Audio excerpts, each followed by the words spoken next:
Like I'm doing really good because I have someone that takes care of me really good, you know. Be active in the community still. Go to yoga, do things like that. Don't do it so well, but that's okay. Staying active, even a little bit active, keeps you interested.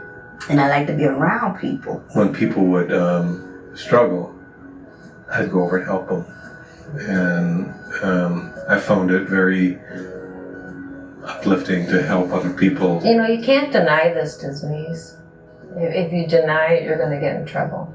And singing is very, very good to the brain. We know that. And the more we can do that, the better off we'll be.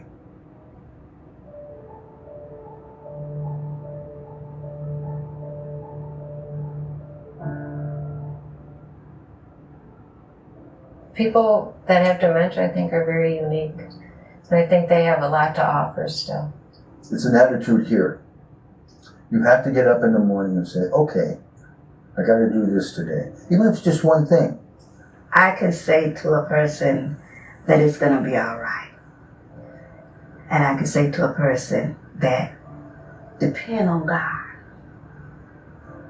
Because with God, everything is possible. I'm not ashamed of it.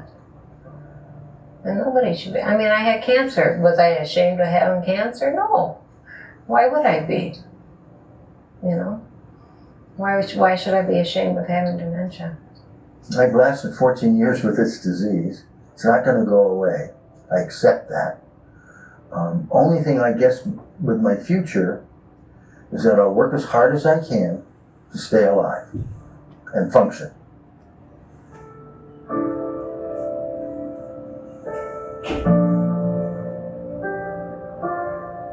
Was there anything there that surprised you? No, just when we start thinking about it. How about the woman, the one woman? Did she seem young to you? She did. The first one, yeah. Okay, she's in her 60s. All right, and that seems young. How about the gentleman who's had it 14 years? Okay, isn't that surprising? People now live an average of 10 years with dementia. I'm surprised the black lady, she Mhm. could talk so have a good communication with the dementia. She did. They all actually talk very fluently. Yeah. They left the one piece in with the little sort of thinner, frail lady who couldn't come up with the word stove. They left that in so that you could see. I mean, here she was just talking. We never had any issues with her. Yeah. And then can't come up with the word stove, right? She had just come up with it a few minutes earlier. She couldn't come up with it again. And it was her husband who was off who said the word stove, okay? So it's really important to understand and to see all of that. So some of them could talk fluently and some can't. It all depends on what area of the brain the dementia has affected. So yes, sometimes they can talk fluently, sometimes they can't. You even see people who don't talk at all. We had a patient who didn't talk at all for, she was with us for 2 years, and then she went into a memory care center and she didn't speak at all. It was, all the time.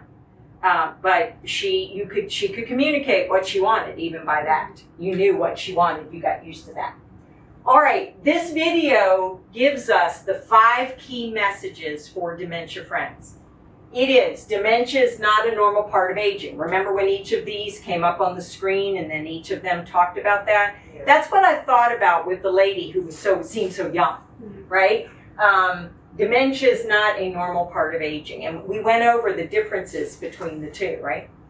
Dementia is caused by diseases of the brain.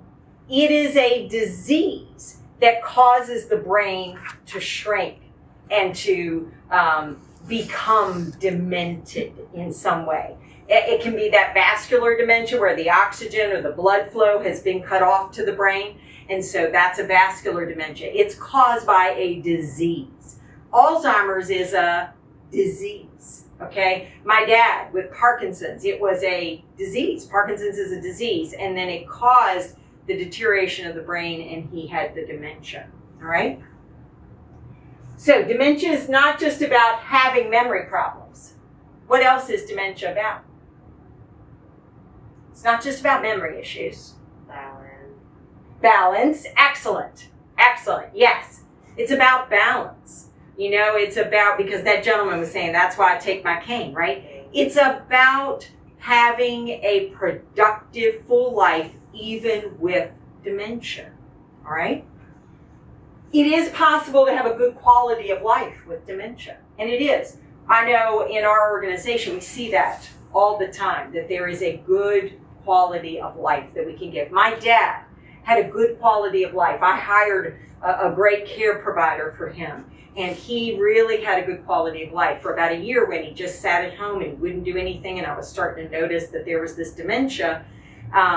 He didn't have a good quality of life because he just started wasting away because he was forgetting. Or he was, from the Great Depression, he was a child. So he began, you know, just putting a little piece on, like on the plate. He'd have a little tiny bit of potatoes and a little tiny bit of peas and a little tiny bit of meat. Whereas when I was growing up, he was a big, robust guy. You know, he's 5'10" and weighed about 230, 240. So he's a big guy. So to see that happen made such a difference to me. So it is possible to have a good quality of life with dementia, even in end stage, when they're on hospice or during supportive care. They can have a good quality of life. There's more to the person than the dementia. I love when there's like a light bulb moment and they say something really funny or something really sweet or kind, or you know, something that you never expected them to say. It's such an amazing privilege to be able to be with them during this time, because there truly is more to that person than dementia. You know, my dad was still my dad. It didn't matter, okay? He was still my dad, and so I had to be able to make sure that he knew that, right?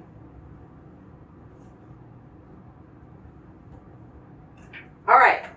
A dementia-friendly community. Before we get into a dementia-friendly community, I want to talk for just a minute about an everyday task and what that everyday task might look like when you are with someone. Certainly the little lady that I was with in the grocery store, that was an everyday task, right? But let's say an everyday task, because they have such a difficult time, someone with dementia has such a difficult time being able to eat. That just seems to be one of the things that starts happening. They forget to eat, they forget to take their medicine, all right? So let's look at something. I brought something with me today. And what I brought with me was a little bread, a little peanut butter, and a little jelly. All right? Now, I want you all to tell me the steps. How many steps do you think it takes to make a peanut butter and jelly sandwich? How many steps do you think it takes? 4. 4? What do you think? 5. 5. All right, so tell me the steps that you think it takes to make that peanut butter and jelly sandwich. You have to get out a knife. Okay, you get out the knife. Mm-hmm. All right. You What have else? to get out the bread. You get out the bread. Okay. What else? I put the peanut butter. You get out the peanut I butter. guess you have to put like opening the peanut butter. Ah, closing so it, you have to there's a lot open. more. Yeah, you have to open the peanut butter. What else? Spread it on the Spread side. it. Close Okay. the peanut butter. Okay. So you spread it and you close. We're already over what y'all said. Yeah. Close the peanut butter. Okay. Well, we didn't even get to the jelly. Jelly. Well, let me just ask you this question. What if you're sitting in the living room and they say, "Oh, it's lunchtime. Would you like to help me make peanut butter and jelly sandwiches today for lunch?" Sure. Okay, so you go to the kitchen. Well, what if the kitchen doesn't have the light on? It's gonna fall. Don't you have to explain how to turn the light on in the kitchen? Let's just start at the beginning. Okay. All right. Now here's the bread. Most loaves of bread have some type of twist tie, don't they? Have you ever done the twist tie and turned it in the wrong way? Yeah. Is that going to frustrate somebody with dementia? Yeah. How are you going to tell them how to get that twist tie off of there? That's a hard thing to explain, isn't it? Yeah. Take your 2 fingers, hold on to the orange ends of those little things right there. What that's called a twist tie. Well, what's a twist tie? I mean, it just gets going and go. So you have to twist that, don't you? Okay, let's hope they get it right. Right now you take it off. So we got to put that over there. All right? Now we open up this, right? Then we go in and we get the bread, right? We go in and get, do we get 1 or do we get 2 pieces? 2. Right? So, okay, so we're going to bring out the 2 pieces. Now, y'all want me just laid on the table? No. Plate. Get a plate. Oh, we need a plate.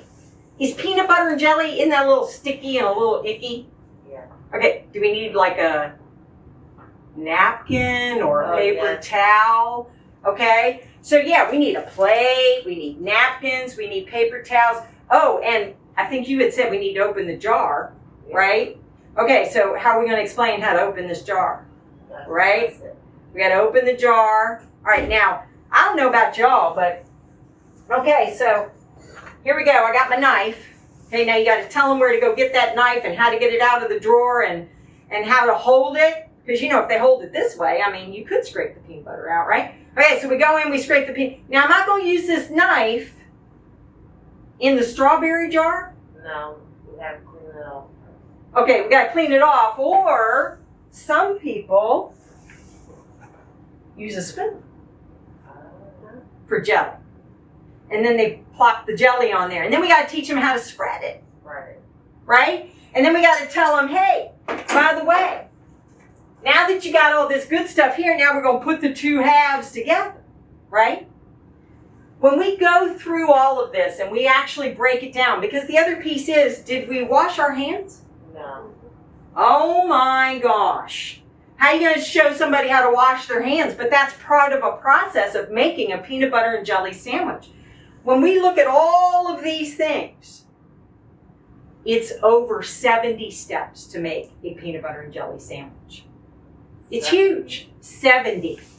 Because you have to think of every single step. And the very first step to making a peanut butter and jelly sandwich is that person with dementia has to make a decision of whether or not they're hungry, whether or not they remember they're hungry, and whether or not they want to eat. So it may not even be a question. Remember we talked about don't question, just sort of guess. You'd be like, oh, it's lunchtime. Let's make a peanut butter and jelly sandwich. It's not, oh, it's lunchtime. Would you like a peanut butter and jelly sandwich? When you're a child, what's the very first word, other than mommy and daddy, what's the very first word you learn? No. No. Oh, yes, it's no. No. No. No. No. It's no. That's the first word you learn, You're right. right? It's no. Because you'll go, because a child will go to a dad, you'll say, no, No. no, no. Okay? That is the oldest word Mhm. in our brains. So therefore, when you end up with dementia, what do you say? No. Nope, nope, no, no, no. Okay? So you have to frame everything to be able to have them do what they need to do. You don't ask as many questions. You'll say, oh, do you want to take your medicine now? No. No. You want to take it later? No. Okay?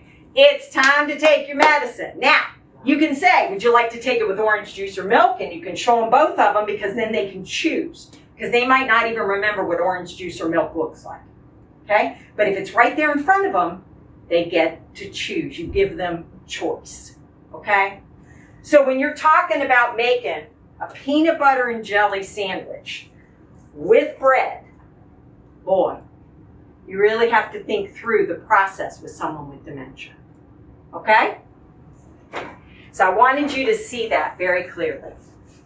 All right.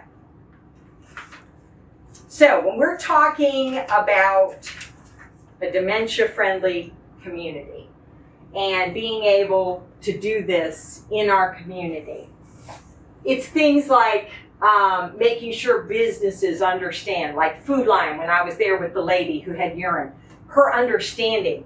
And wouldn't it have been wonderful if they had done dementia training with the cashiers and with the management, so they would have known how to to take care of that, right? Wouldn't have everybody else in the store have felt more comfortable too, right? Yeah. Because they would have just, oh, that's no problem. We just jump right in and we understand dementia. We're going to help this lady. It would have made everyone else around them also feel better, the rest of the customers.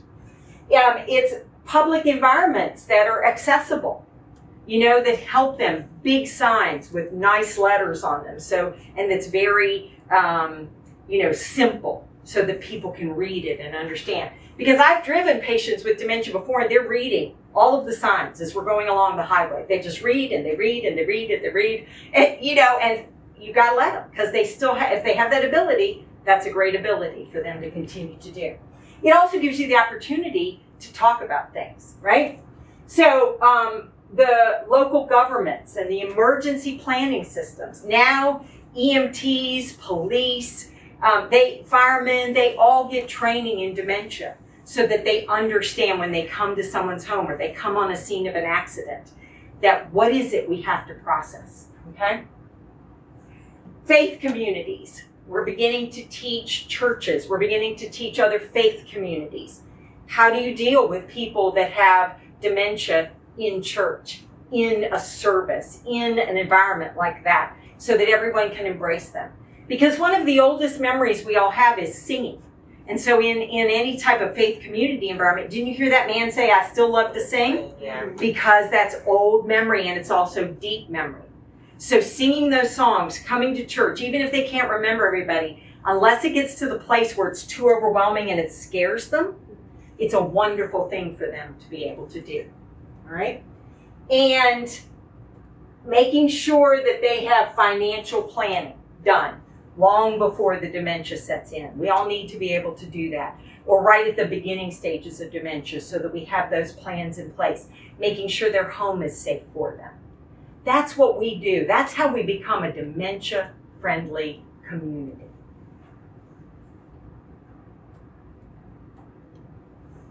Okay. Dementia and you. We want to be a dementia-friendly community. Thanks for today. You are now a dementia friend. Yeah.